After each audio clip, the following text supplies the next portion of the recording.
Assalamualaikum warahmatullahi wabarakatuh. Selamat datang kepada peserta PKL BPK Ciloto. Hari ini kita berkunjung ke UPT Puskesmas Ibrahim Aji untuk melakukan praktek kerja lapangan terkait pelayanan kefarmasian di Puskesmas Ibrahim Aji. Sebelum memandu acara ini, kami akan sampaikan pembukaan atau ucapan selamat datang dari Kepala Puskesmas UPT Puskesmas Ibrahim Aji. Terima kasih.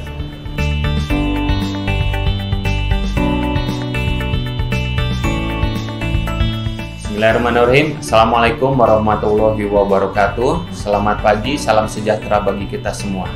Saya Dr. Adnan Afandi Sofyan, Kepala UPT Puskesmas Ibrahim Aji Kota Bandung, ingin mengucapkan selamat datang bagi semua peserta distance learning pelatihan pelayanan kefarmasian bagi tenaga kefarmasian di Puskesmas di UPT Puskesmas Ibrahim Aji Kota Bandung.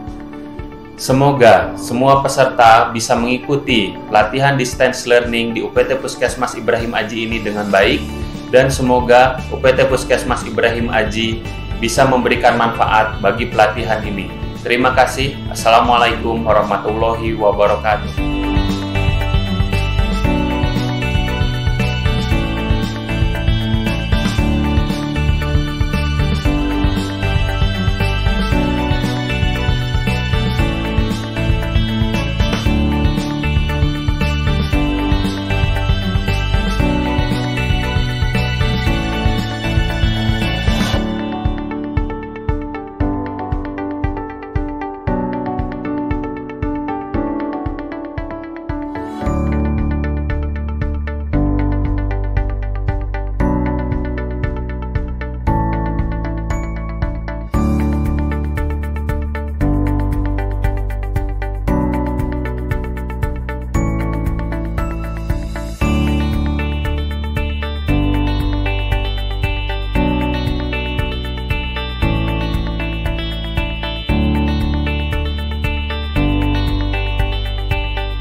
sejawat semuanya, kami akan memandu kegiatan pelayanan kefarmasian yang berada di Puskesmas Ibrahim Aji.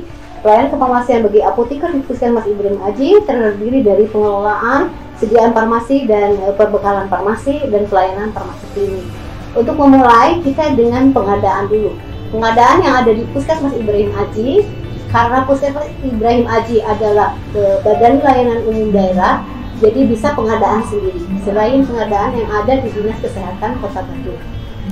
Untuk pengadaan obat yang berdasarkan dana APBD itu didapat dari Dinas Kesehatan Kabupaten Kota Bandung atau Kota Bandung sendiri, itu dengan 1 bulan 1 kali kami diberikan obat untuk layanan kefarmasian di Puskesmas Ibrahim Aji. Apabila terjadi kekosongan obat di Dinas Kesehatan, kami bisa mengadakan dengan pengadaan dana sendiri melalui dana BLUD, yaitu yang dilakukan bekerjasama apoteker dengan pejabat pengadaan yang ada di UPT Puskesmas Ibrahim Aji. Kami akan menjelaskan terkait pengadaan ini, terkait pengadaan yang berkaitan dengan dana BLUD.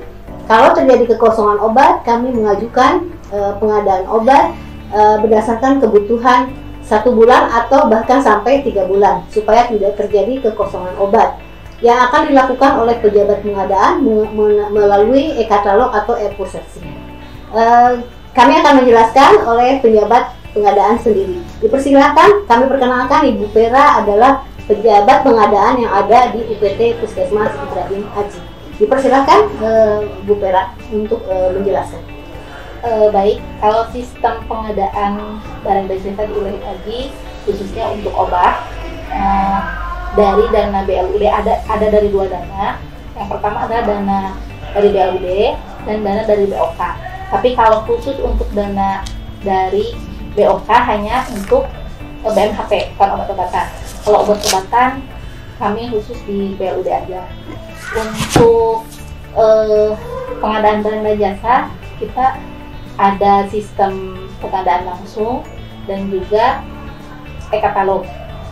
Kalau misal kita lebih memprioritaskan untuk e-katalog, tapi kalau terjadi kekosongan di e-katalog atau barangnya lama, kita biasanya pengadaan langsung. Mungkin seperti itu. Oke, itu yang pengadaan yang ada di UPT Puskesmas Ibrahim Aji. Terima kasih, semoga sejawat sekalian bisa bermanfaat. Mungkin jalur e-katalog teman sejawat sudah tahu melalui e-puskesmas ya. Lalu pengadaan yang ada di Dinas Kesehatan biasanya menggunakan SBBK atau LPLPO bulanan. Bila mana terjadi kekosongan secara mendadak atau ada terjadinya KLB atau kejadian luar biasa, itu pengajuan bisa dilakukan permintaan obat sewaktu-waktu. Seperti itu pengadaan yang ada di Puskesmas Ibrahim Aji. Terima kasih. Kita lanjut dengan pengelolaan yang lainnya, yaitu penerimaan obat yang ada di UPT Puskesmas Ibrahim Aji. Kita lanjut dengan penerimaan obat di Puskesmas Ibrahim Aji. Kita lihat di lapangan. Terima kasih.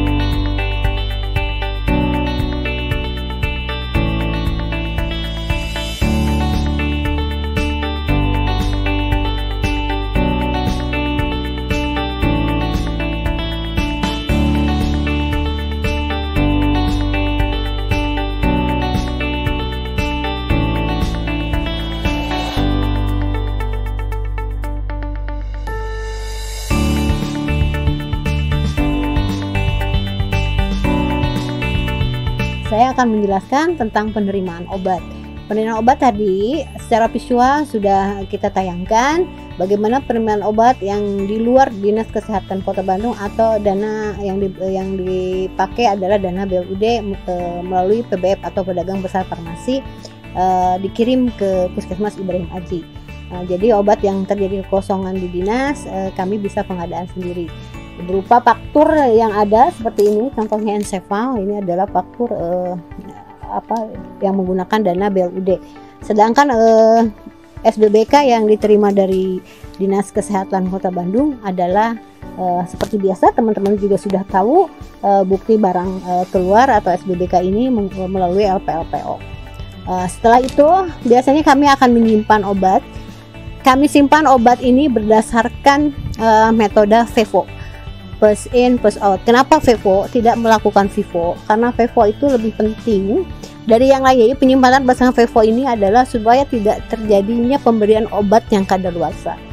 Tapi di sini yang dilakukan oleh kami adalah alfabetis cara penyimpanannya, jadi combine antara FIFO dan alfabetis. Di sini contoh obat-obatan yang disimpan di rak obat yang ada di kami.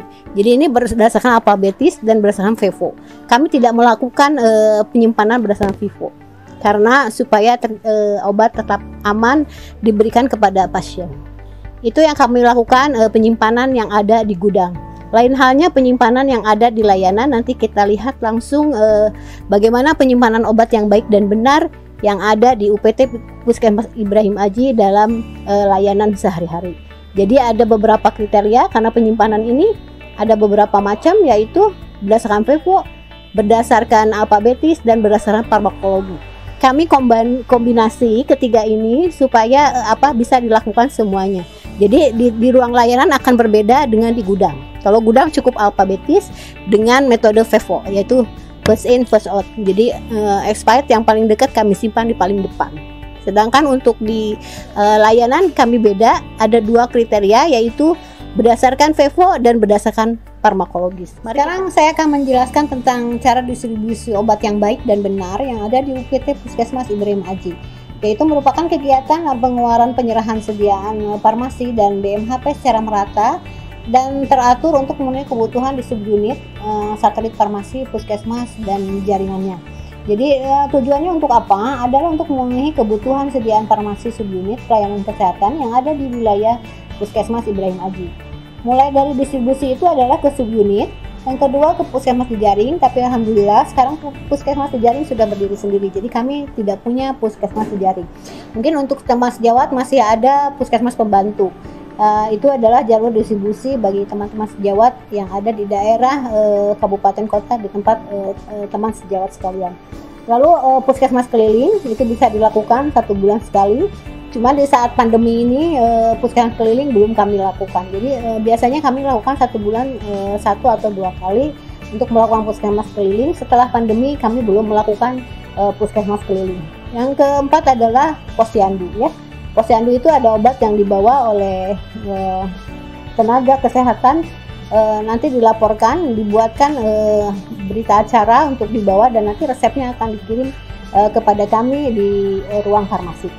Nah, itu metodenya bisa floor stock atau pemberian sesuai dengan kebutuhan. Jadi floor stock itu yang ada di unit gawat darurat, di ruang bersalin, di ruang gigi, itu adalah merupakan floor stock, dan di laboratorium. Jadi kami sebetulnya dalam pendistribusian ini, karena penerimaan obatnya sudah satu pintu, baik itu obat program maupun obat bukan program, itu udah masuk ke ruang farmasi. Jadi mari kita lihat distribusi obatnya seperti apa yang ada di ruangan-ruangan atau di subunit yang ada di UPT Puskesmas Ibrahim Aji, selain di layanan puskesmas yang ada di layanan kefarmasian itu sendiri.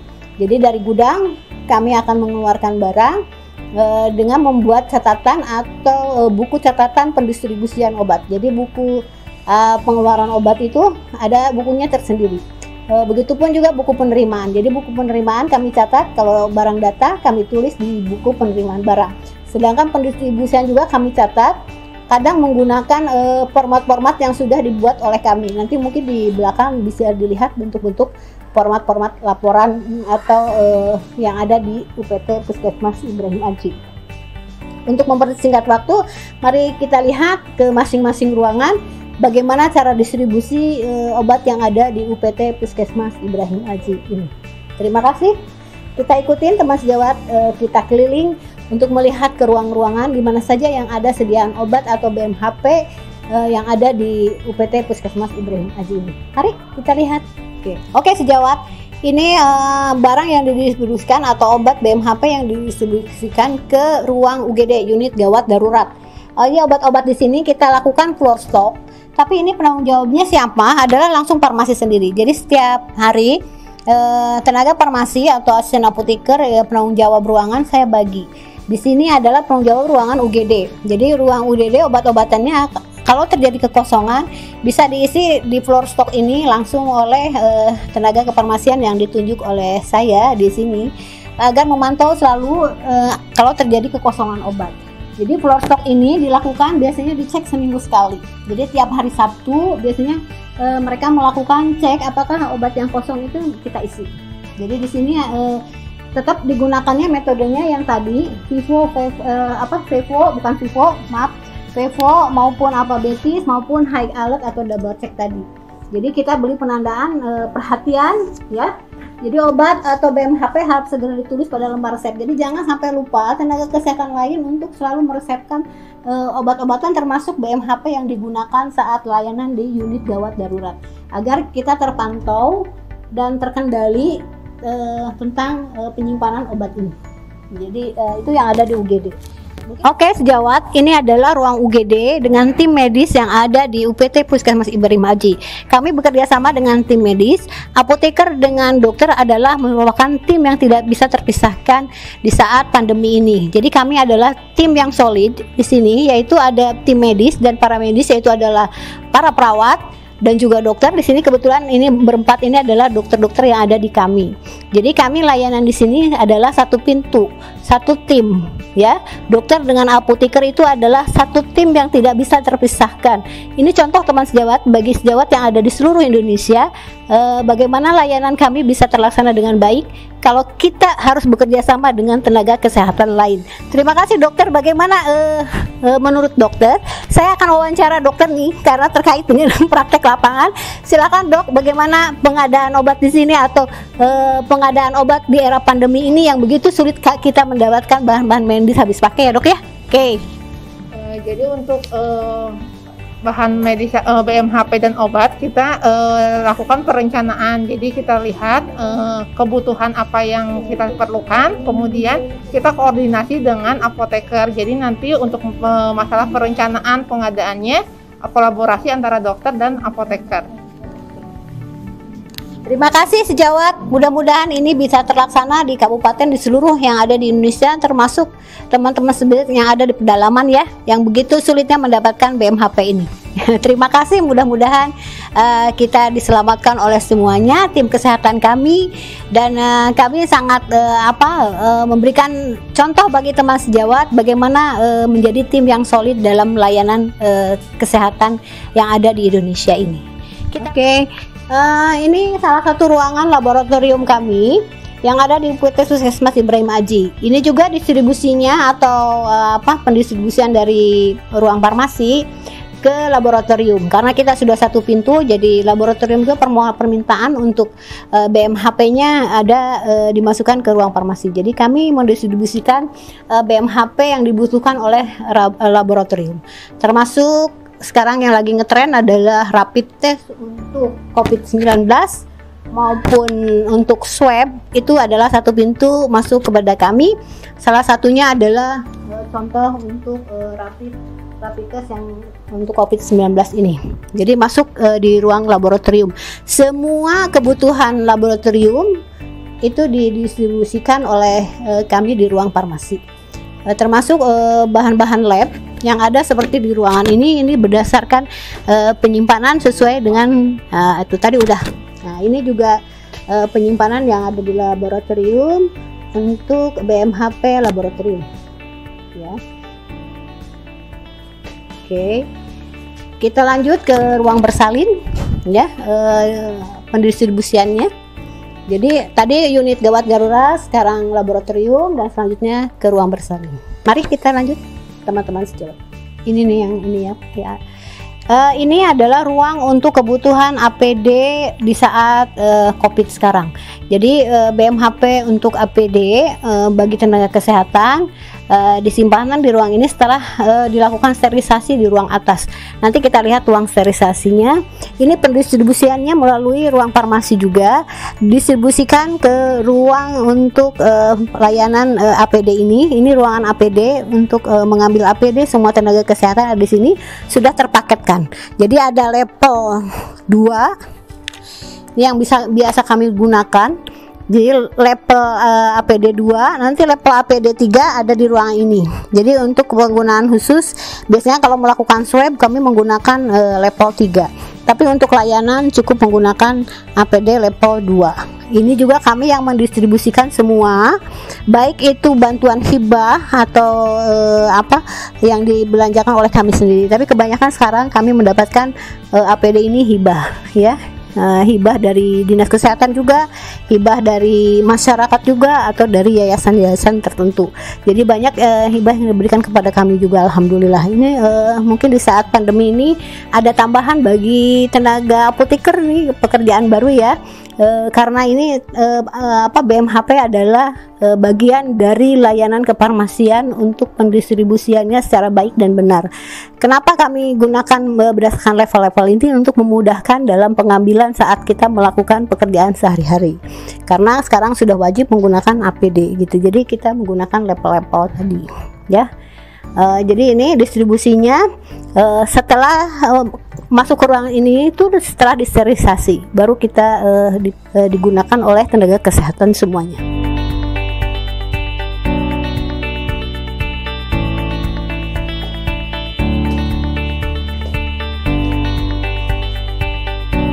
Oke, ini adalah ruangan bersalin.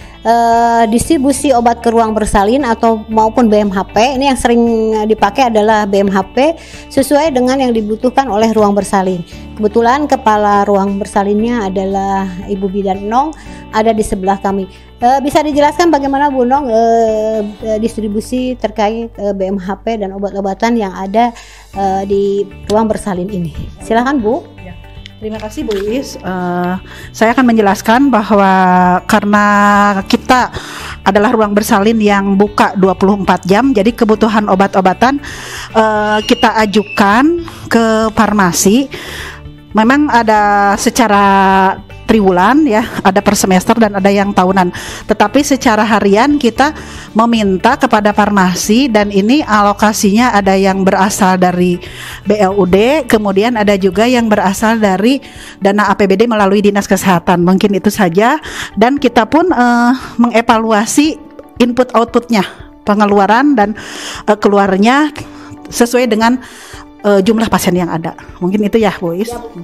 Oke Bu, itu sejawat contoh dalam distribusi ruang bersalin. Di sini biasanya yang ada di ruang bersalin menggunakan paket-paket. Paket ini selalu di review ulang. Ini kaitannya dengan apa? Dengan akreditasi ya.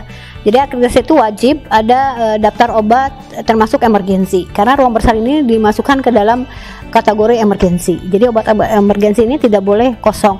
Walaupun ada terjadi kekosongan barang atau obat, kita upayakan semaksimal mungkin untuk mendapatkannya. Karena saat ini sudah lumayan, mungkin teman sejawat juga akan merasakan bagaimana kesulitan kita semua dalam pengadaan BMHP ini ya. Tapi alhamdulillah sampai detik ini kita aman ya Bu ya dalam pengadaan BMHP. Jadi BMHP yang ada di ruang bersalin adalah satu pintu masuk di ruang farmasi, baik itu distribusi, pemantauan dilakukan secara floor stock. Floor stock dicek oleh tenaga kefarmasian, biasanya ada bertugas seminggu sekali obat apa saja yang kosong atau ada darurat. Kerjanya biasanya menggunakan format permintaan obat. Permintaan obat dari ruang bersalin ke ruang farmasi. Itu distribusi yang kami lakukan ke ruang bersalin.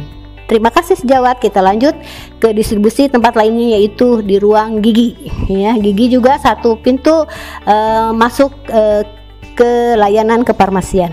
Oke, kita lanjut. Termasuk obat-obat program, teman sejawat. Obat program itu adalah obat TBC, obat HIV, obat IMS. Itu untuk infeksi menular seksual juga satu pintu dengan kami. Nanti kita lihat ruang untuk layanan HIV dan infeksi menular seksual yang ada di sebelah ruang bersalin. Kita lihat ya, kita lanjut ke ruangan ini. Yuk.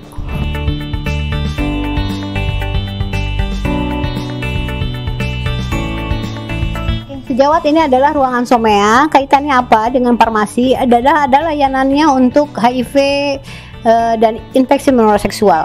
Obat-obatannya sudah kami sediakan, ada di kami. Di sini layanannya dilakukan. Nanti pasien dari sini mengambil obat ke ruangan farmasi. Obat-obat ARV yang ada di kami sudah tersedia, dan obat untuk infeksi menular seksual yaitu kombinasi Cefixim dan Azitromisin. Itu adalah satu pintu dengan kami untuk seluruh obat-obat program, termasuk untuk infeksi menular seksual ini dan untuk HIV. Kita lanjut ke ruangan berikutnya adalah untuk layanan TBC, karena ada kaitannya HIV, infeksi menular seksual dan TBC adalah kaitan erat ya untuk sekarang. Sejawat mari kita lihat ke ruangan berikutnya adalah ruangan untuk pasien TBC, karena kami sudah satu pintu, obatnya ada di kami. Oke, terima kasih.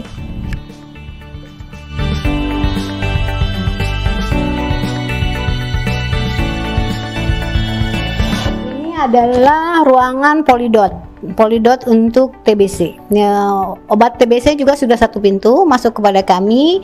Biasanya pasien dilayani di sini, nanti resepnya dibawa oleh tenaga kesehatan atau perawat yang melakukan polidot ini, dan nanti kami akan mengirimkan obat ke sini. Jadi pasien tidak mengambil obat ke ruangan farmasi, tapi obat akan diantar ke ruangan ini, ke ruangan DOTS oleh tenaga farmasi. Jadi perawat di DOT ini mengirimkan resep kepada kami, dan kami akan mengirimkan obat kepada ruangan DOT agar tidak terjadi kontaminasi dengan pasien yang lainnya. Jadi polidot ini poli tersendiri, ruangannya akan diambil ke ruangan pasiennya akan datang dari ruangan sini dan keluar melalui sini, tidak sama dengan pasien secara umum, karena kita pisahkan agar supaya aman bagi pasien lainnya, menghindari terjadi penularan ya. Itu yang ada di ruangan kami, di ruangan DOT yang ada di poli kami. Sejawat ini adalah layanan program Prolanis. Program penyakit kronis adalah bagian dari layanan kefarmasian juga. Jadi Prolanis ini dilakukan 1 bulan 1 kali. 2 kriteria, yaitu pasien DM atau DMHT dan pasien hipertensi. Jadi 2 hari biasanya kami lakukan untuk program Prolanis ini. Obat-obatannya kami bekerjasama dengan apotek Medika Antapani. Jadi obat-obatan untuk Prolanis ini ada di Medika Antapani, tapi kalau dalam keadaan darurat kami bisa memberikannya secara terbatas. Begitu ya. Dokter, boleh dijelaskan terkait program Prolanis ini? Ya, intinya saya singkat aja ya, karena masih ada pasien. Kalau untuk program Prolanis itu pemeriksaan penyakit kronis memang sudah sudah dari BPJS ya, sudah ada ketentuannya. Kita melaksanakan sebulan itu 1 kali, khusus untuk hipertensi sekali dan khusus untuk diabetes sekali. Intinya sih kita jadi kegiatannya untuk pemeriksaan, pengobatan secara menyeluruh dan terstruktur setiap bulan gitu, berkala. Jadi terpantau untuk pasien-pasien yang punya penyakit hipertensi dan diabetes. Bagaimana dok kaitannya dengan program Prolanis ini dengan kefarmasian? Oh ya, dengan kefarmasiannya ya berkaitannya dengan pengobatannya ya, karena memang untuk pasien Prolanis ini pengobatannya kan seumur hidup. Jadi memang pasien-pasiennya nanti harus mendapat edukasi untuk pengobatannya gitu. Jadi nanti oleh farmasi memberikan kontribusi untuk menjelaskan agar pasiennya patuh terhadap pengobatannya. Gitu aja mungkin ya Bu. Terima kasih dokter. Itu program Prolanis yang ada di kami. Kita lanjut dengan ke ruangan gigi ya. Oke.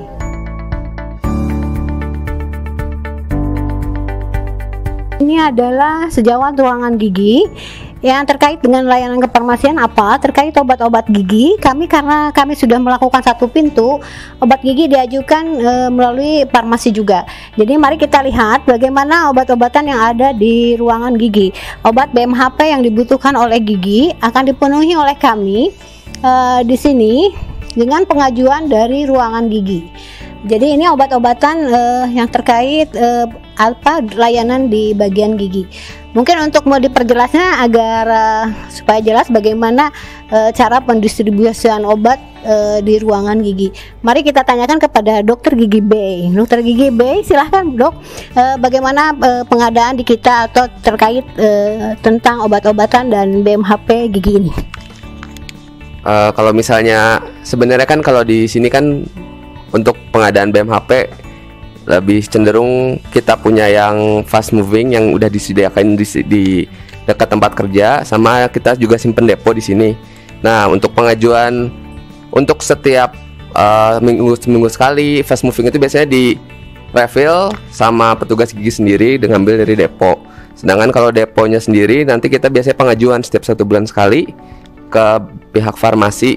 Misalnya pengajuan mau glove, mau masker, terus bahan-bahan yang lainnya, nanti jadi setiap awal bulan di drop sama farmasi. Mungkin gitu aja. Ya.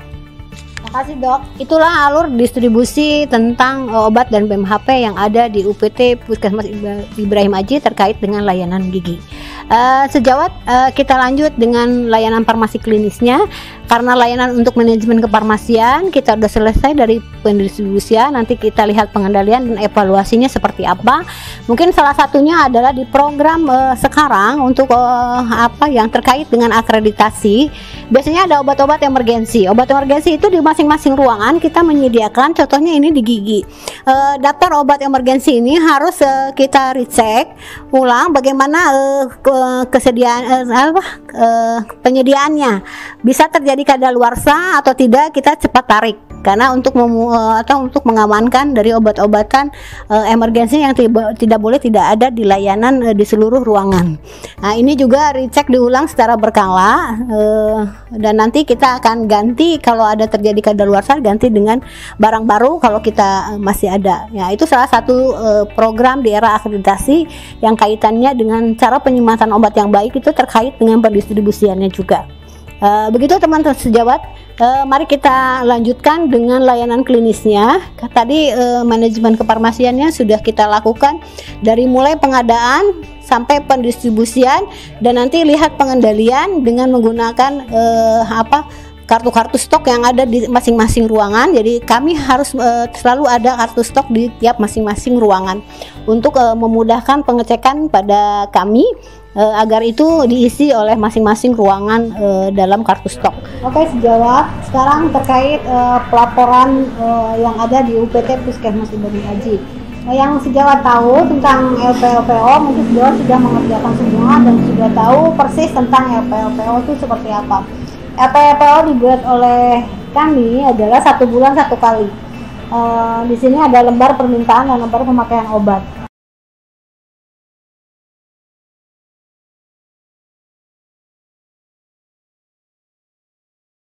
Stok awal seperti biasa, teman sejawat sudah biasa melakukan pelaporan ini, tapi kami harus menjelaskan lebih detail lagi terkait pelaporan obat.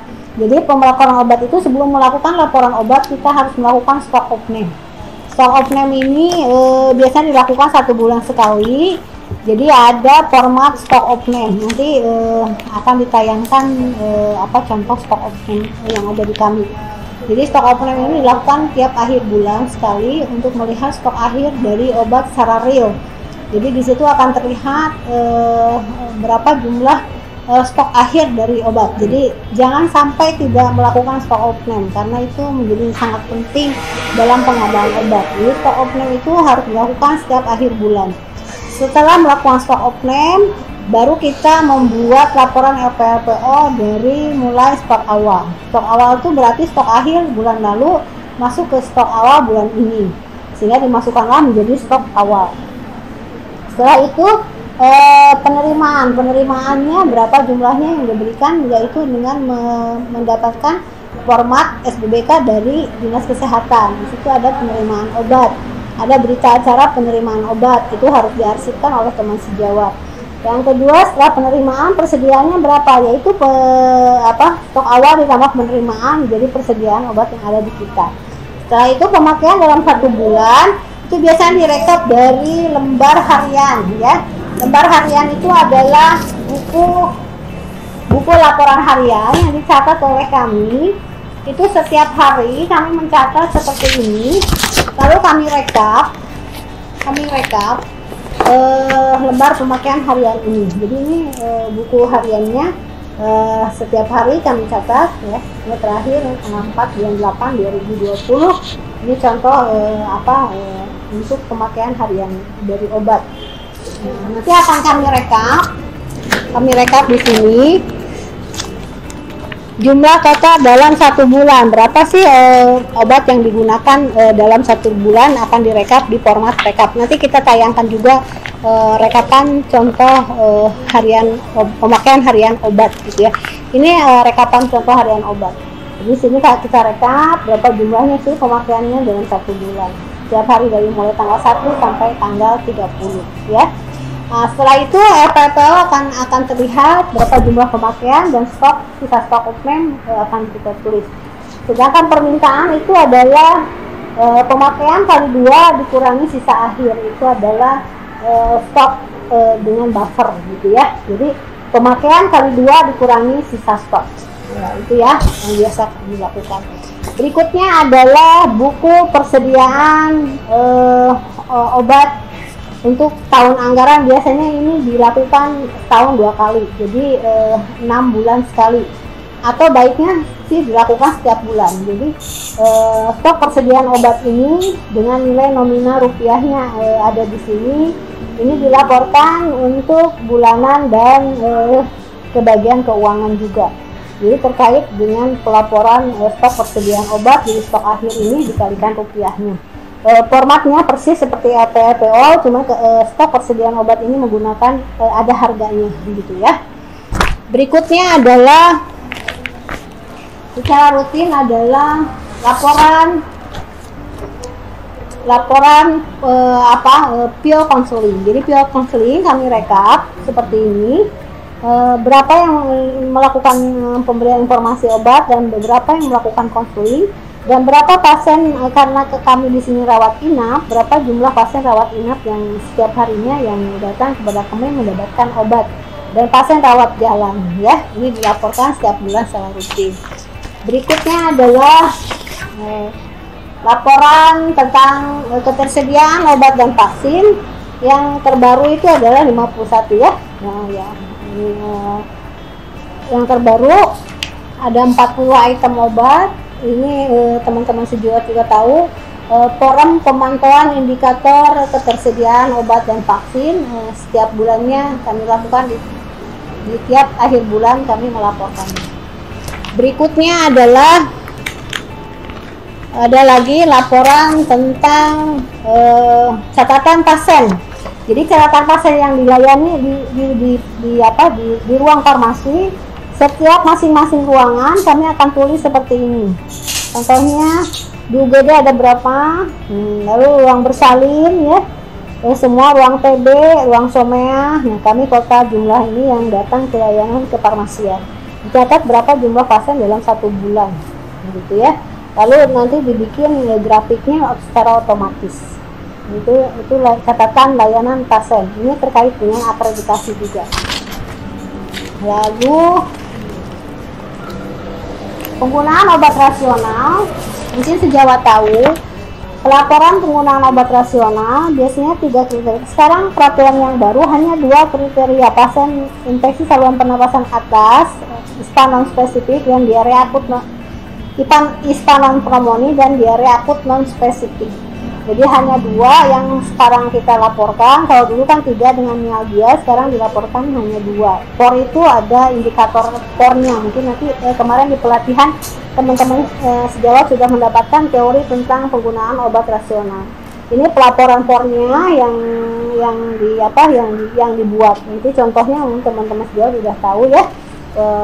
Jadi POR ini rutin dilakukan setiap akhir bulan juga. Ini by online sekarang karena terkait pandemi, jadi laporannya by online. Jadi setiap hari di sampling pasien pertama datang yang kasus diare non spesifik diambil 1, lalu kasus ISPA non spesifik juga diambil 1. Jadi 2 kriteria yang pasien pertama datang yang mendapatkan obat atau pasien yang menderita 2 kriteria penyakit ini, diare akut non spesifik, diare akut non spesifik dan ISPA non pneumonia ya.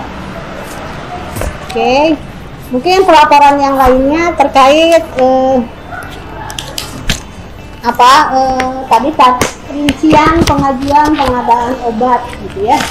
Nah, ini biasanya kami membuat rincian spesifikasi BMHP yang dibutuhkan oleh kami diajukan ke pejabat pengadaan atau pejabat PPTK, lalu kami baru bisa mengadakan pembelian obat dengan pejabat pengadaan. Ya, ini contohnya pengajuannya, ini ditujukannya kepada pejabat pengadaan atau pejabat PPTK-nya atau pejabat yang bersangkutan. Nah, di situ ini pengajuannya. Nah, setiap bulannya kami akan rutin merekap kartu persediaan barang yang diminta oleh bagian keuangan. Jadi ini kami lakukan setiap bulan per faktur. Jadi per faktur kartu persediaan itu berapa, sisa stok berapa, dengan nilai nominal rupiahnya. Ini contoh pelaporan yang dibuat untuk stok persediaan obat. Jadi seperti ini, ya. Jadi ada berita acaranya, ada stok persediaan obatnya. Oke.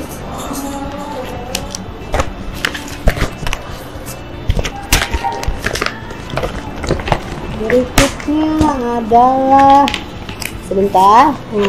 Berikutnya adalah surat pesanan langsung.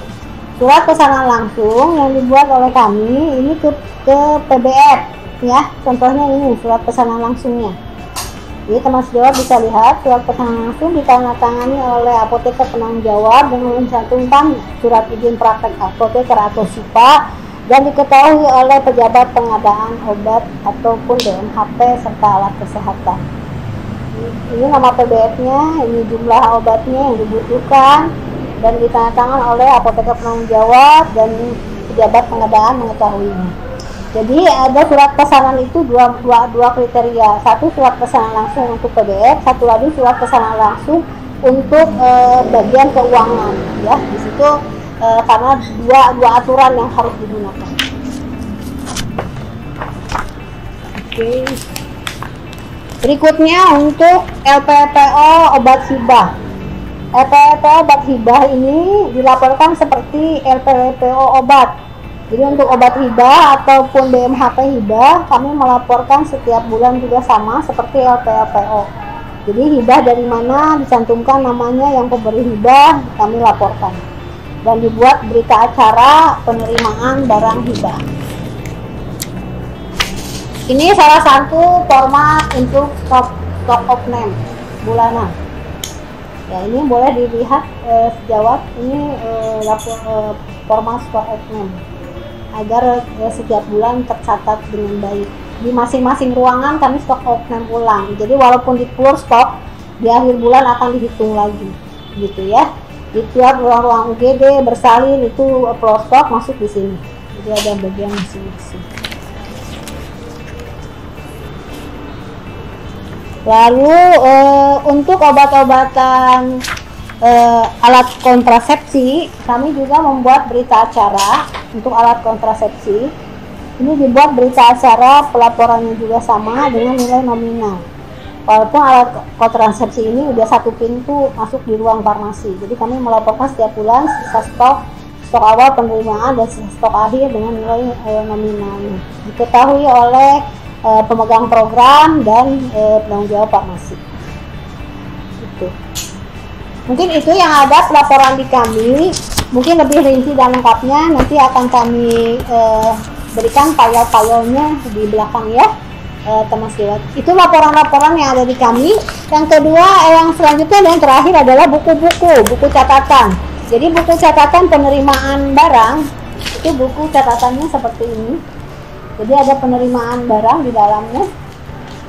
Ini dicatat oleh kami buku penerimaannya agar bisa terpantau. Begitu juga buku distribusi. Ya, buku distribusi itu ada seperti ini, buku distribusi barang-barang atau obat DMHP ke masing-masing unit. Jadi tercatat juga di sini di buku distribusi. Termasuk buku hibah. Buku hibah juga sama, ada tercatat di kami buku hibah. Ya, buku hibah dengan berita acaranya ada lengkap. Ya, begitu seperti itu. Ini buku-buku. Yang berikutnya adalah format tadi PIO ya. Jadi pemberian informasi ini selalu dicatat di sini dengan dicantumkan nama pasien, tanggal lahir pasien, nama obatnya, dosisnya. Jadi ini pemberian informasi obat tercatat dengan nama-nama pasiennya, baik itu pasien umum atau pasien prolanis, PRB, rujuk balik, semua punya formatnya, bukunya masing-masing. Jadi tercatat dengan baik di sini, ya. Termasuk pasien kasus-kasus tertentu juga. Jadi masing-masing punya format-format seperti itu. Itu mungkin terkait laporan dan format-format yang ada di layanan kefarmasian.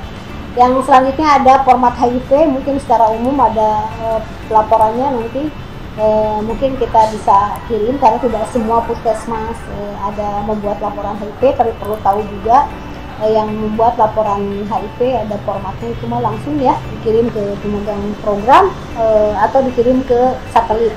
Karena untuk obat-obat HIV ini masih satelit melalui Rumah Sakit Hasan Sadikin. Jadi kami belum pengadaan sendiri, belum menyediakan obat sendiri untuk obat HIV, tapi masih satelit dengan Rumah Sakit Hasan Sadikin. Mungkin kedepannya kami akan dilepas untuk bisa berdiri sendiri menjadi layanan untuk obat HIV tersendiri. Jadi untuk sekarang kami masih menggunakan kerjasama dengan Rumah Sakit Hasan Sadikin. Jadi pengambilan obatnya untuk obat HIV itu melalui Rumah Sakit Hasan Sadikin. Mungkin itu semua pelaporan. Nanti kalau ada kekurangan atau hal-hal yang tidak jelas bisa ditanyakan saat diskusi atau bisa ditanyakan setelah pelatihan, boleh. Kami siap akan membagikan contoh-contoh format laporan. Kita lanjutkan dengan masih dalam penyimpanan obat, karena kita harus mengacu kepada cara penyimpanan obat yang baik, sehingga bagaimana cara penyimpanan obat yang baik ini agar tetap aman, baik disimpan dan digunakan sebagaimana mestinya. Hal-hal yang perlu diperhatikan adalah bentuk dari sediaannya sendiri. Jadi bentuk sediaan itu adalah tablet, sirup, injeksi kami pisahkan. Di sini bentuk tablet yang ada di kami, sediaan sirup sebelah sini. Ini sediaan sirup kami pisahkan. Terus untuk obat-obat luar, obat salep, salep kulit, salep mata kita pisahkan juga. Lalu di sini sediaan untuk BMHP, bahan medis habis pakai, kami terpisahkan di rak-rak tersendiri. Nah, itu salah satu hal penyimpanan berdasarkan sediaan jenis. Lalu yang kedua, kondisi penyimpanan yang dipersyaratkan dalam penandaan kemasan. Misalkan harus disimpan di lemari es, nanti kita ada di ruang layanan lemari esnya. Mudah atau tidaknya meledak atau terbakar, biasanya yang aerosol. Di sini kebetulan tidak ada yang sediaan aerosol, tapi itu harus terpisah khusus. Jadi ada penandaannya ya. Lalu untuk narkotik psikotropik nanti ada lemari narkotik atau psikotrofiknya, itu disesuaikan dengan ketentuan peraturan perundang-undangan yang ada. Lalu tempat penyimpanan sediaan farmasi ini tidak digunakan untuk menyimpan barang-barang lain yang menyebabkan terjadinya kontaminasi. Jadi bagaimana cara mengaturnya tadi sudah saya sampaikan. Metode yang kami gunakan yaitu alfabetis berdasarkan FIFO berdasarkan jenis barangnya atau jenis sediaannya. Lalu sediaan yang harus disimpan di lemari es seperti apa, dan stok yang harus ada yaitu kartu stok harus tetap berjalan agar memudahkan kita dalam pencarian barang yang ada di gudang. Itu sangat penting sekali. Jadi kita jangan bosan untuk selalu melakukan stok opening. Dalam kartu stok juga kami akan memberikan penandaan seperti ini, warna hijau. Berarti ini menandakan bahwa kadaluarsa masih 6 bulan ke atas. Tapi kalau warnanya sudah berwarna merah, berarti kadaluarsanya adalah di bawah 6 bulan. Gitu ya. Ini yang hijau ini masih kadaluarsanya lama. Jadi untuk yang merah itu sudah mendekati kadaluarsa. Sedangkan merah, kuning, hijau. Jadi yang kuning itu di atas 6 bulan. Yang hijau ini, mohon maaf tadi agak keliru. Yang hijau ini adalah 1 tahun ke atas. Jadi ini paling aman untuk melihat, semua orang bisa melihat, walaupun bukan tenaga farmasi bisa melihat bahwa ini aman, belum mendekati kadaluarsa. Nah, penandaan ini sangat penting untuk memudahkan kita dalam bekerja. Mana yang sudah mendekati kadaluarsa kita bisa mengamankan dengan segera. Jadi penandaannya ada di semua catatan kartu stok di luarnya, gitu ya, seperti ini. Ini juga sama. Ini warna hijau berarti ini tahun 2022, seperti itu. Mungkin untuk yang warna kuning kita lihat ada contohnya ya. Ini kebanyakan masih hijau semua sih ya kebetulan. Nanti kita lihat di ruang layanan akan terlihat dengan jelas di kotak obatnya bahwa penandaan ini sangat penting bagi layanan kefarmasian. Itu yang perlu diingat oleh sejawat semuanya. Kita lanjut dengan layanan yang ada di saat pelayanan yang ada di puskesmas atau di layanan obat sendiri ya. Untuk di gudang cukup itu saja. Lalu yang keduanya adalah ventilasi udara, ada exhaust fan, dan ada juga pengatur suhu atau AC. Itu untuk kestabilan dari obat yang ada di ruangan gudang. Itu sangat penting sekali kita lakukan. Oke, kita jelaskan penyimpanan yang ada di ruangan layanan kefarmasian. Di sini mungkin teman sejawat akan melihat kenapa ini warna-warni. Nah, ini metodenya yang digunakan oleh saya adalah berdasarkan metode farmakologi. Jadi berdasarkan jenis obatnya. Seperti contohnya untuk analgesik antipiretik, saya kasih warna berwarna orange. Yaitu ini untuk semua analgesik pasti warnanya orange. Jadi teman sejawat akan tahu siapapun yang melihat bahwa ini termasuk golongan analgesik antipiretik. Lalu kemudian kalau yang warna hijau ini adalah untuk infeksi saluran pernapasan atau untuk batuk ya, ini diberi tanda warna hijau seperti itu. Lalu untuk yang lainnya juga sama, untuk alergi atau kortikosteroid biasanya diberikan tanda warna kuning ya. Sedangkan yang warna ungu ini untuk pencernaan. Semua jenis obat-obat pencernaan kita beri warna ungu. Nah, ini dimanapun penyimpanan. Jadi kita tidak berdasarkan alfabetis di sini, tapi berdasarkan pewarnaan ya. Pewarnaan ini untuk memudahkan kita bekerja juga. Lalu untuk kadaluarsa seperti tadi yang saya sudah jelaskan, kalau kuning ini 6 bulan ke atas kadaluarsanya, kalau hijau di atas 1 tahun, kalau sudah merah itu adalah di bawah 6 bulan. Jadi siapapun yang mengambil obat di sini akan mudah melihat bahwa ini sudah dekat kadaluarsa atau masih lama. Lalu kami tulis juga dengan pasmoping. Jadi pasmoping ini yang sediaan yang sering keluar banyak, kami taruh paling bawah supaya memudahkan dalam pengambilan obat. Sedangkan obat yang jarang keluar kami akan taruh di slow moving. Slow moving ini obat yang tidak terlalu sering keluar. Jadi kami taruh di bagian atas. Atau ada obat yang terjadinya kosong, kami akan pindahkan taruh di atas. Kalau obatnya tidak tersedia atau obatnya jarang keluar. Tapi untuk yang sering kami taruh di pasmoping. Pasmoping ini yang sering keluar setiap hari obat agar memudahkan kita dalam pengambilan obat. Lalu penandaan LASA juga, look alike, sound alike, diberikan tanda pakai menggunakan label stiker. Begitu juga untuk obat-obat yang high alert, kami pisahkan dengan di lemari secara terpisah.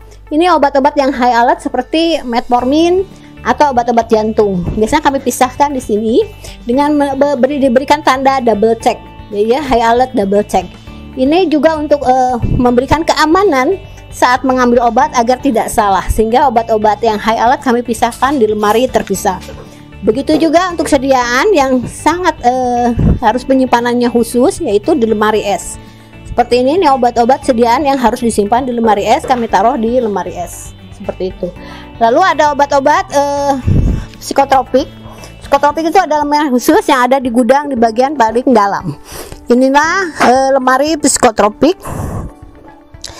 Maaf. Ini lemari psikotropik terkunci dengan double pintu ya, sesuai dengan Permenkes. Sedangkan di ruang layanan harian, di ruang gudang kecil disebut oleh kami, ini digunakan dengan metode sistem farmakologi. Jadi berdasarkan jenis berdasarkan farmakologi. Seperti sistem pencernaan, kami akan taruh di jajaran sistem pencernaan. Untuk jantung dan pembuluh darah, kami taruh di sediaan jantung dan pembuluh darah. Seperti itu. Untuk saluran pernapasan, kami taruh jajaran saluran pernapasan seperti ambroxol, gliseril guaiacol, salbutamol, ini masuk ke saluran pencernaan. Kami taruh ini di dalam gudang kecil itu berdasarkan metode farmakologis. Itu cara penyimpanan obat yang baik, yang benar, yang sudah kami lakukan. Jadi kalau di dalam kami berdasarkan farmakologis, kalau di layanan kami variasikan dengan 3 metode, dan sedangkan di gudang tadi adalah berdasarkan alfabetis dan berdasarkan obat kadaluarsa mana yang paling dekat, kami beri penandaan seperti tadi, gitu ya. Mungkin itu untuk penerimaan secara gamblang atau sesuai dengan aturan yang ada di Permenkes. Jadi kami lakukan itu semua untuk memudahkan, dan di era akreditasi itu penyimpanan ini menjadi lebih penting karena ini terkait dengan cara pengelolaan obat yang baik dan benar. Itu ya. Terima kasih.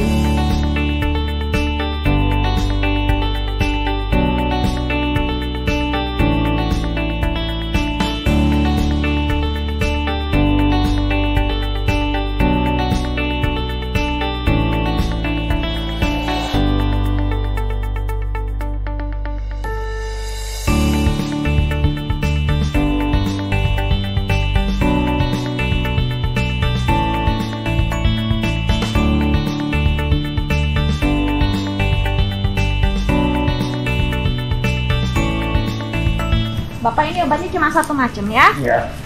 Obat kolesterol ya Pak ya, diminumnya sehari sekali, satu tablet setiap malam sebelum tidur ya Pak ya.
ya Bu ya.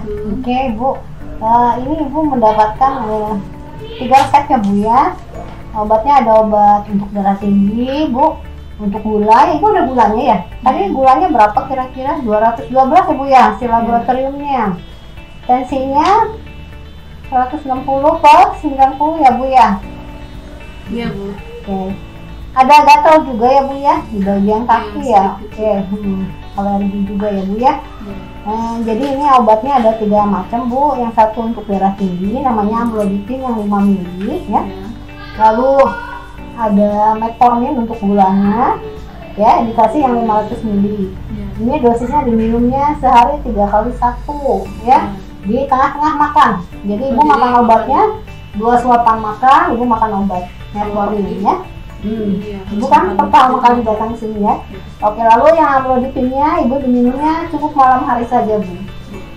Oke, salepnya dioles tipis-tipis pagi dan sore, baiknya sesudah mandi. Sudah mandi, bersihkan, keringkan, baru dioles menggunakan salep gitu ya. Yang terpenting di sini adalah Ibu pola gaya hidupnya yang harus Ibu rubah nih. Karena apa? Hipertensi dengan gula itu kaitannya erat ya Bu ya. Jadi kita harus perhatikan dari pola makannya. Jadi kurangi apa Bu? Darah tinggi asin-asin ya. Nah, dikurangi. Lalu gula, asin nggak boleh, gula nggak boleh. Gimana nih caranya? Gitu ya. Bukan nggak boleh semuanya ya Bu ya. Karena saya minum makan asin nggak boleh. Minum gula, makan yang mengandung gula tinggi juga diperkenalkan. Ibu ada terjadi hipertensi dan gula. Tapi yang penting lifestyle. Sayur buahnya lebih banyak. Kurangi nasinya. Baiknya nasinya cukup 1 kali saja. Ya, yang lainnya ganti sayuran dan buah-buahan. Banyak karbohidrat lain yang bisa sehat. Termasuk pisang juga karbohidrat tinggi ya. Nah, itu aja Bu. Mudah-mudahan nanti kalau ada keluhan Ibu boleh konsultasikan kepada kami terkait ini kontak person saya, nanti akan saya kasih ya. Ini mohon ditanda tangan di sini.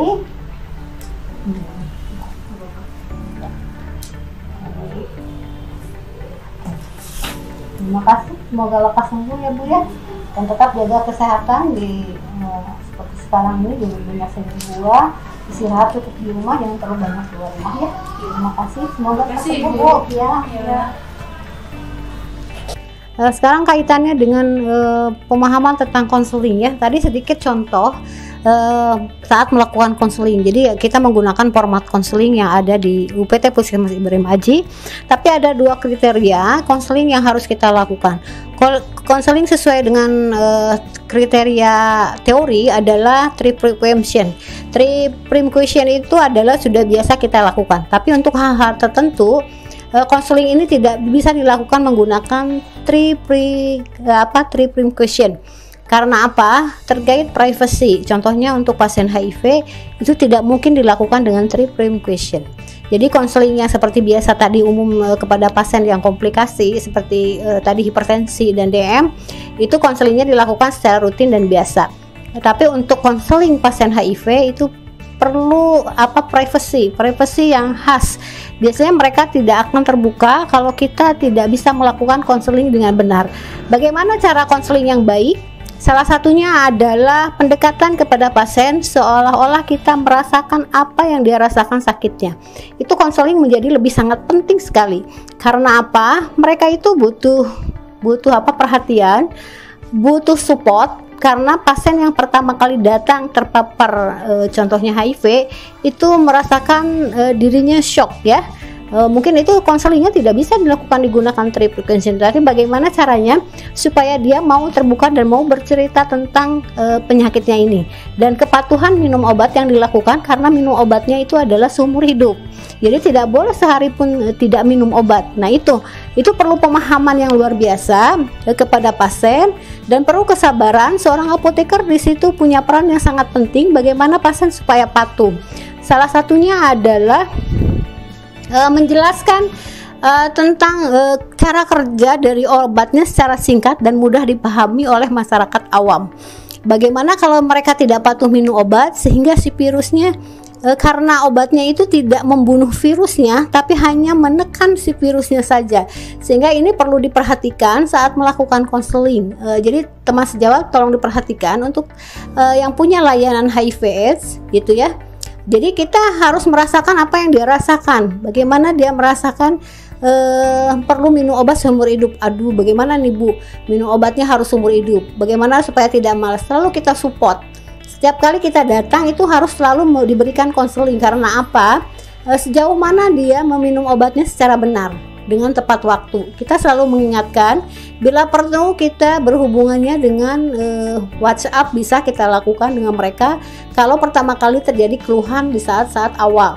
Biasanya kita sampaikan untuk pasien-pasien yang pertama minum obat HIV itu adalah efek samping dari obat-obat itu sendiri. Jadi seperti itu ya. Jadi teman sejawat harus membedakan. Jadi konseling itu tidak berlaku serta-merta tri-prevention aja. Tapi untuk pasien yang privacy seperti ini tidak bisa dilakukan tri-prevention karena ada yang mau terbuka atau bercerita, ada juga yang tidak mau terbuka karena rahasianya memang harus terjaga. Jadi seperti itu. Itu salah satu contoh konseling yang harus kita lakukan sesuai kenyataan di lapangan. Karena konseling itu adalah salah satu memberi pemahaman yang benar ya mengenai obat kepada pasien atau keluarga pasiennya sendiri ya. Jadi dari tujuan pengobatan, jadwal pengobatan, lama penggunaan obat, efek samping gitu ya, cara penyimpanan juga kita harus lakukan. Mungkin mari kita lihat nanti di akhir acara ini ada inovasi saya terkait kepatuhan minum obat ini adalah dengan etiket yang menggunakan lifestyle-nya. Nanti kita lihat di inovasi di akhir acara ini. Jadi mudah-mudahan dalam hal konseling ini teman sejawat punya pemahaman yang luas tentang kriteria-kriteria pasien yang harus dikonseling. Mungkin secara teori teman sejawat sudah tahu, tapi pada kenyataan di lapangan ada hal-hal yang privacy yang tidak berdasarkan teori gitu ya. Nah, itu yang perlu sejawat harus dipahami. Bagaimana di lapangan ini dilakukan konseling dengan baik dan benar. Di samping kita dengan tim sejawat lain juga mungkin sudah melakukan konseling juga, tapi kita spesial untuk konseling obatnya saja. Itu saja teman sejawat terkait konseling, mudah-mudahan bisa bermanfaat bagi teman sejawat sekalian. Kita lanjut dengan sesi berikutnya yaitu evaluasi tentang pengkajian dari obat tersebut ya.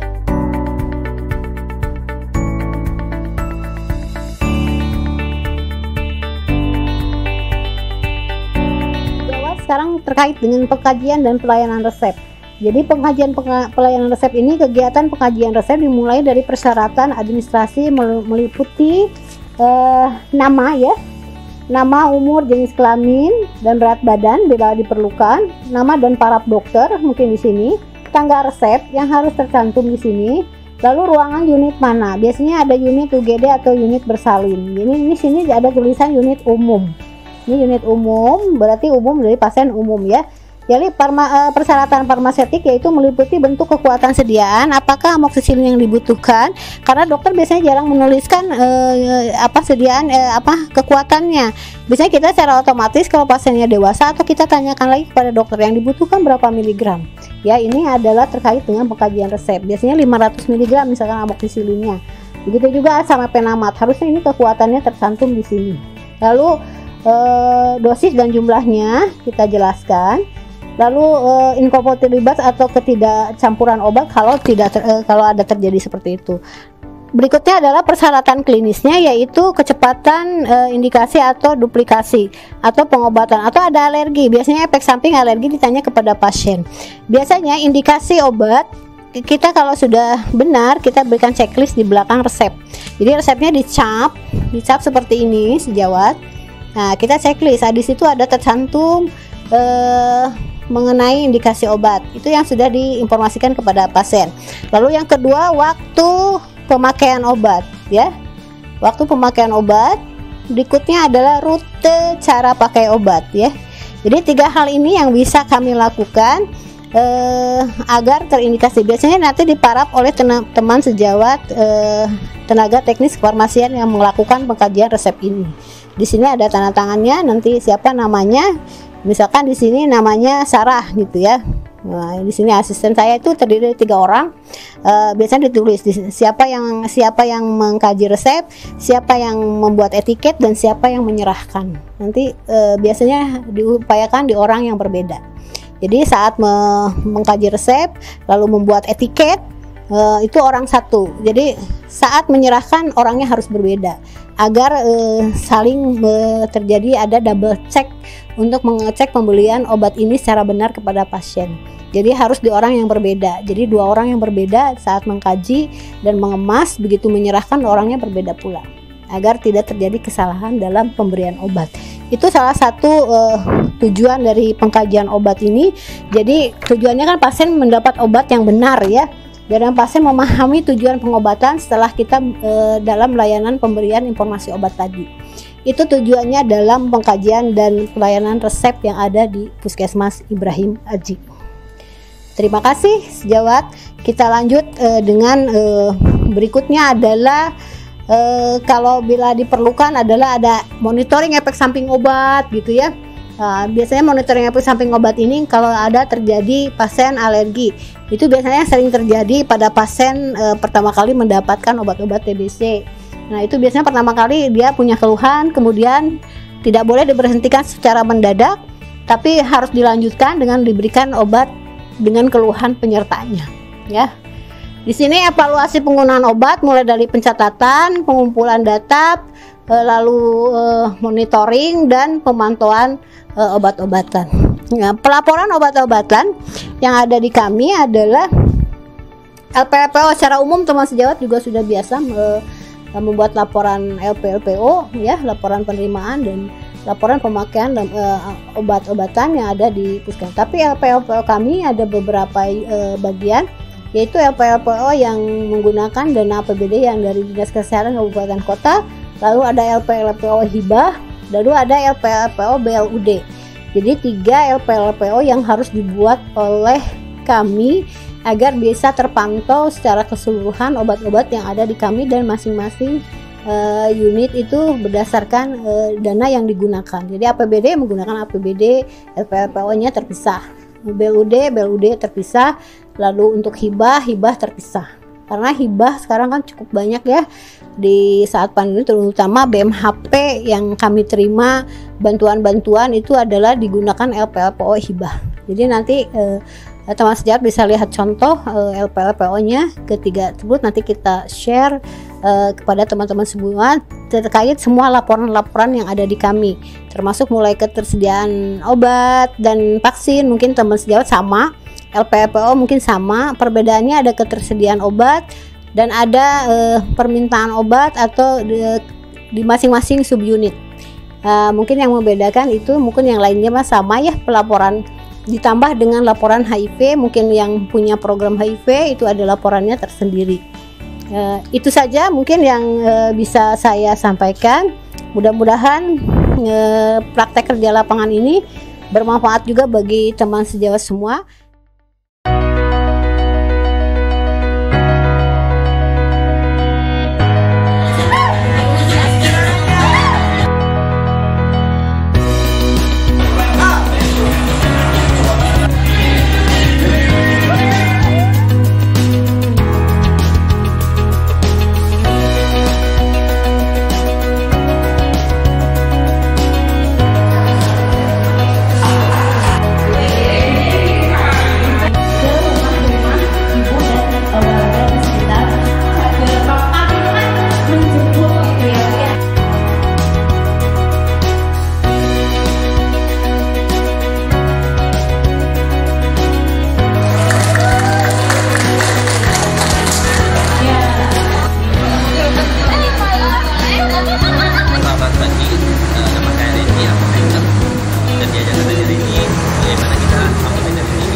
Penggunaan obat di rumah.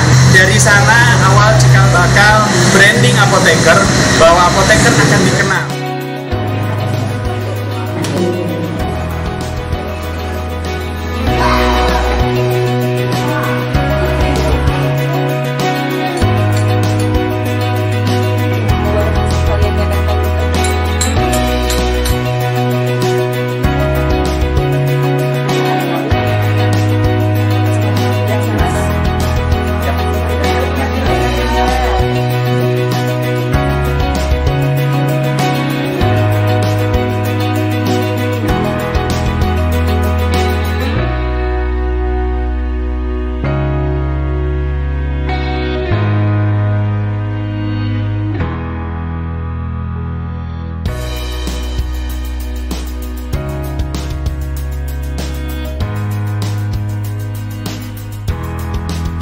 Barusan ada kunjungan dari Ikatan Apoteker Indonesia, yang mana para apoteker memberikan pengarahan tentang bagaimana caranya penggunaan obat yang baik, dan tentunya untuk para warga juga dalam masalah telah pakai dalam pembuangannya secara baik dan benar.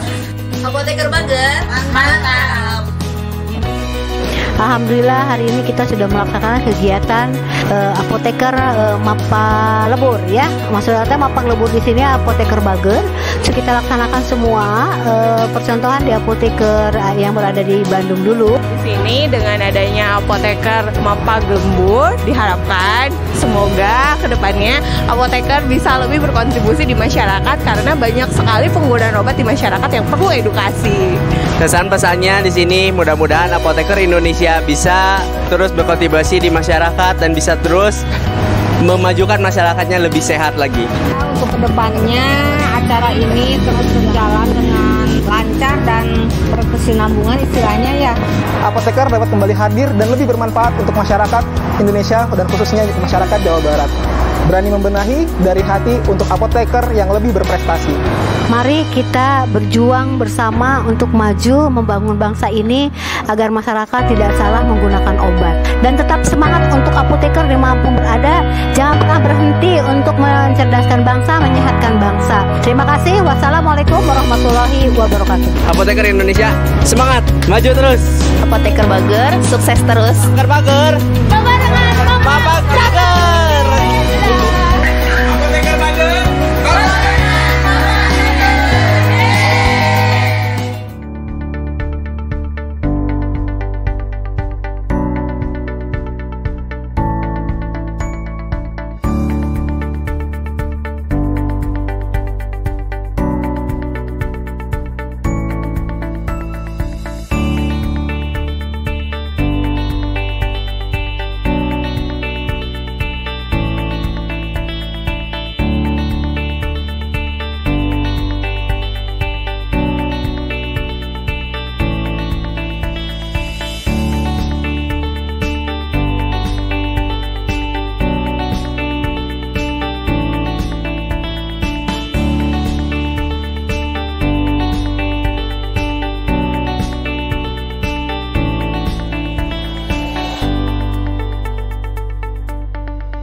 Oke, sejawat sekarang sudah sampai ke titik akhir nih PKL teman-teman sejawat atau praktek kerja lapangan sejawat terkait inovasi. Mudah-mudahan teman sejawat bisa menginspirasi terkait inovasi yang ada di UPT Puskesmas Ibrahim Haji, terutama bagian farmasi. Saya punya inovasi namanya Kasih Setia. Kasih Setia itu sejarahnya seperti apa? Itu adalah singkatan dari karena apoteker ingin selalu hebat, semua etiket tertulis informasi yang akurat. Itu singkatan dari Kasih Setia. Awal pertama kali saya membuat inovasi ini adalah tahun 2016. Kenapa saya terinspirasi pembuatan etiket ini? Karena etiket ini menjadi ujung tombaknya bagi layanan kefarmasian. Bagaimana pasien bisa patuh minum obat atau jelas cara memberikan informasi obat adalah dengan menggunakan etiket yang sangat menarik. Contohnya ini adalah salah satu etiket anak. Jadi anak itu supaya mau minum obat, biasanya anak kan susah minum obat nih. Nah, saya punya pemikiran bahwa kalau dibuatkan etiket seperti ini dengan gambar-gambar binatang, itu anak akan menyukainya.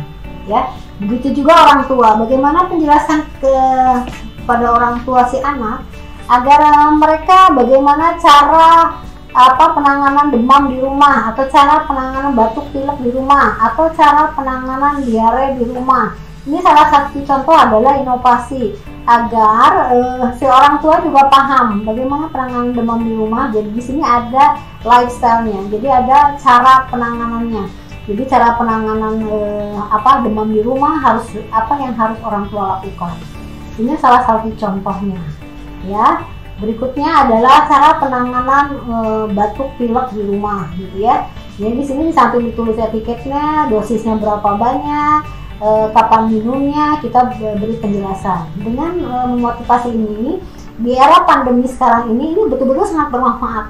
Jadi kami tidak usah menjelaskan terlalu banyak dan tidak ada terlalu komunikasi terlalu banyak dengan pasien, sehingga kami aman ya di saat pandemi ini begitu sangat terasa dengan penggunaan etiket seperti ini. Ya. Lalu berikutnya adalah ada contoh obat-obat untuk pasien yang butuh kepatuhan. Seperti hipertensi dan diabetes. Ini salah satu untuk hipertensi. Obat hipertensi, kapan minumnya, jam berapa, lifestyle-nya, pola gaya hidupnya yang harus dirubah oleh si pasien, kita sudah beri penjelasan. Ini program ini didukung oleh kepala puskesmas karena butuh membuat etiket ini butuh dana yang cukup lumayan.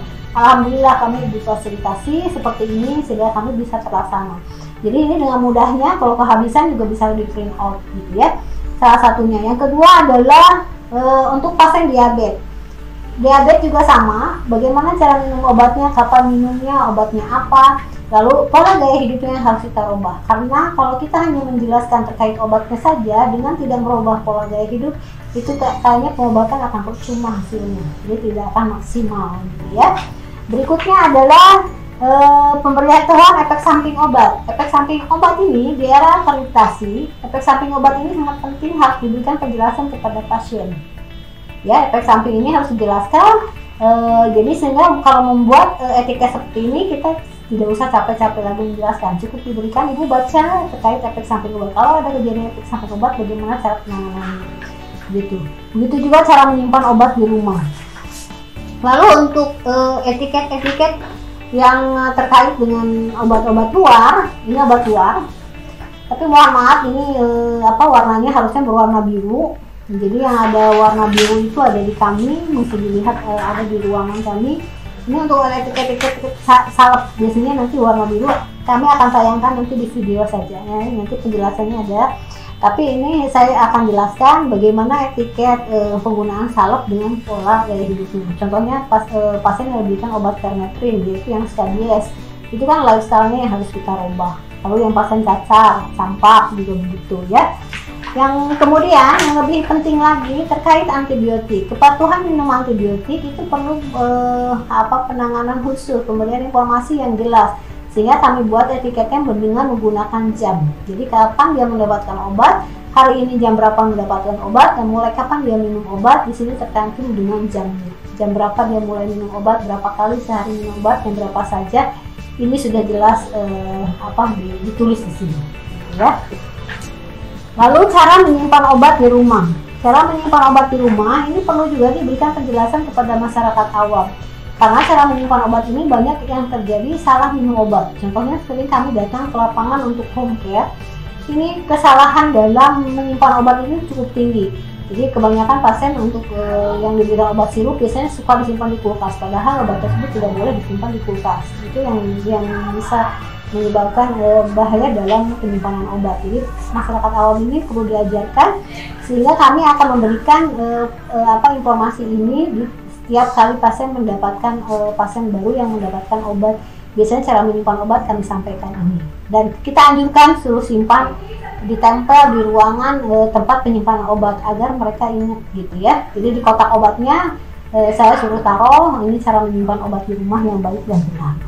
Gitu. Banyak hal-hal lain terkait dengan etiket-etiket yang saya gunakan. Misalkan ini untuk pasien yang pertama kali mendapatkan obat TBC, etiketnya seperti ini.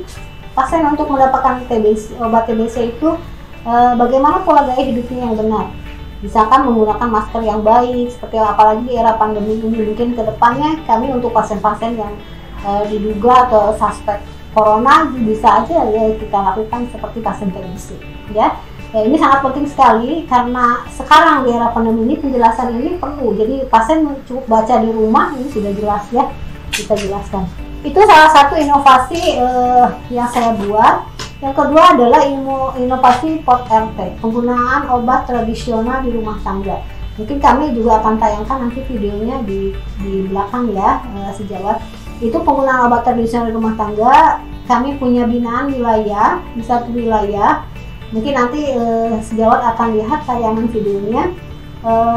Di situ kami bina untuk menanam obat-obatan di rumah tangga. Jadi di rumah-rumah penduduk, biasanya di situ kader yang ada punya wilayah 3 tempat tanaman obat-obat tradisional. Kami bina di situ agar tanamannya bermanfaat. Mereka bisa menggunakan obat-obat tradisional seperti bisa membuat kunyit asam, seperti itu. Nanti kita tayangkan ada videonya. Terima kasih teman sejawat, mudah-mudahan dalam praktek kerja lapangan ini bisa menginspirasi teman sejawat. Mohon maaf atas segala kekurangannya pada kami. Kalau terkait hal-hal yang tidak jelas, mungkin nanti kita diskusi di acara sesi diskusi berikutnya nanti di kegiatan e-learning ini ya. Jadi teman sejawat jangan ragu, jangan segan, silahkan kontak saya juga apabila memerlukan hal-hal yang kurang jelas. Mungkin kami akan tayangkan contoh-contoh laporan-laporan yang ada di kami agar teman sejawat lebih paham dalam praktek kerja lapangan ini. Mudah-mudahan acara kegiatan ini bisa menyemangati teman sejawat di seluruh Indonesia. Kami sangat bangga ada bagian dari teman sejawat yang mendapat kepercayaan dari BPK Ciloto. Mudah-mudahan ini menjadi contoh bagi teman sejawat. Kekurangannya kami mohon maaf. Kelebihannya silahkan ambil apa yang bisa bermanfaat bagi teman sejawat. Mudah-mudahan teman sejawat tetap semangat dalam melayani masyarakat di era pandemi ini. Terkait dengan COVID, hati-hati, jaga selalu kesehatan, selalu safety kita dalam bekerja karena kita adalah ujung tombaknya layanan kefarmasian. Jadi mungkin apapun, program apapun, kalau gagal dalam pengobatan, gagal pula lah semuanya. Itu mungkin kesan dari kami tim farmasi yang ada di UPT Puskesmas Ibrahim Aji. Terima kasih. Wassalamualaikum warahmatullahi wabarakatuh. Jaga kesehatan, tetap semangat.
Tim Farmasi UPT Puskesmas Ibrahim Aji.